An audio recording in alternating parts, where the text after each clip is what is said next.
আপনি কি জানেন একটি গাছকে যদি আপনি মাইন্ডফুলি জড়িয়ে ধরেন তাহলে আপনার নার্ভাস সিস্টেম শান্ত হয়ে যায়, আপনার স্ট্রেস কমে যায়, যত চিন্তা ভাবনা সব কিছুই কম হয়ে যায়। আসলে এই জিনিসটা আমি আজকে প্রথম জানলাম, আগে কখনো শুনিনি বা জানিও না। যদি কেউ জেনে থাকেন অবশ্যই কমেন্টসে জানাবেন।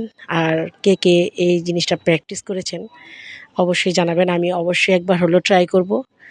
কারণ আমরা ছোটোবেলা থেকে শুনেছি যে আপনের থেকে পর ভালো, পরের থেকে জঙ্গল।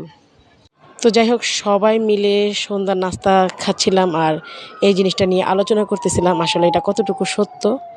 তো অবশ্যই এটা সবাই ট্রাই করে দেখা উচিত। আর আজকে বিকেলের নাস্তায় একদম মজাদার চা বানিয়েছে আমার ছোটো বোন। তার হাতের চা কিন্তু খুবই সুস্বাদু। তো মুড়ি মাখার পাশাপাশি আমরা আজকে এখানে জিলাপি ছিল, পুরি ছিল, ছোটো বোনের হাতের চা ছিল, আলহামদুলিল্লাহ। আর যখন পরিবারের সবাই একসাথে হই, মানে সবসময় খাওয়া দাওয়ার পাশাপাশি অনেক আড্ডা আর আনন্দ হয়।